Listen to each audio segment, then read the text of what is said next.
Hi, I hope everyone's having a great day today. I want to touch on today what terms are the most important when it comes to offers. So, as a buyer, as a seller, these are so important to know because we have a lot of buyers who ask us, what can I do to be more competitive in such a competitive market? 2020 was the strangest, craziest real estate market, but it was so competitive. And coming up with different ideas as to how to get an upper hand was very important.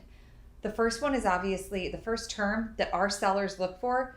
Working on my end with a lot of sellers, I can tell you price, of course. Everyone wants to get the right price. However, just because you have the right price doesn't mean that's the most competitive offer. And that's where contingencies come in.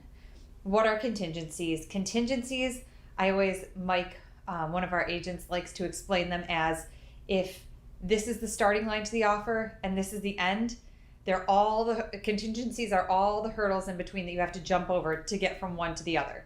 So the more hurdles you have, the less appealing your offer is because people want the smoothest transaction, the most definitive transaction in terms of knowing that it will go through. So the more hurdles you add, the more pieces that can fall apart ultimately at the end. So some of those contingencies include home inspections. They include the sale of a property. They include well and septic inspections. They include building code compliance. There are all of these hurdles that we always encourage people in different situations to use to protect them as a buyer long term, but also to do it strategically so that we can be competitive. So when it comes to the contingencies, that's the next piece. And that's another very, very, very important aspect to looking at an offer, especially with a seller. We want to be able to pick apart these contingencies are important, these ones aren't. These ones are, we understand where they're coming from, but maybe we counter with a little bit different verbiage when it comes to those contingencies. So for example, just because you're the higher price, if you have a house to sell, that requires a lot of moving parts. And therefore, somebody may be $5,000 less, but we know that it's more likely to go through because there's not the sale of another house. So sometimes that'll be worth it to a seller to know that it's more likely to go through, but to take a financial hit. So that's another piece.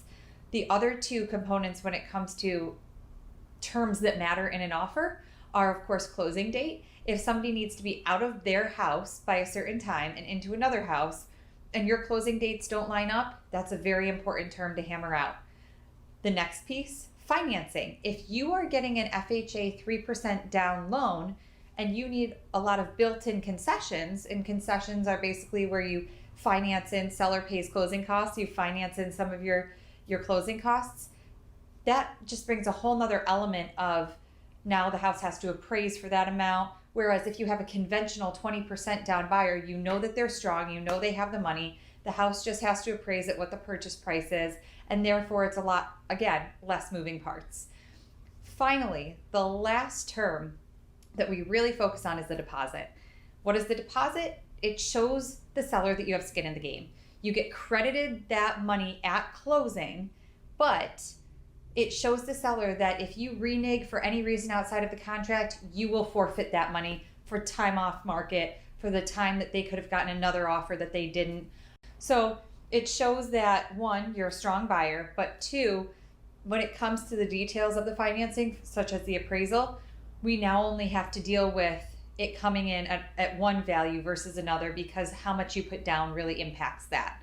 So again, it just creates or eliminates some moving parts to the financing option. And to be honest, FHA USDA loans are a little bit pickier when it comes to the condition of the house and flagging things during appraisals. So if you have a conventional loan, it alleviates that whole piece where you don't have to worry about them flagging some chipping paint or some stairs that don't have a railing. Their conventional loans are a little bit more laid back when it comes to those appraisals and the condition because people are putting more down. So there's less risk associated. So the financing is another big piece. The last two is the closing date. Obviously, sellers want it to line up with their closing date. And sometimes offering post or pre-possession can really be a benefit if the sellers are moving into transitional housing or into a house they're purchasing. That can really make the offer significantly more appealing than others if you offer to rent back to the seller following closing.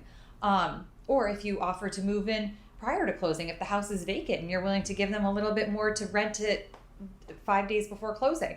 So those pieces, again, will be different depending on every buyer and seller situation.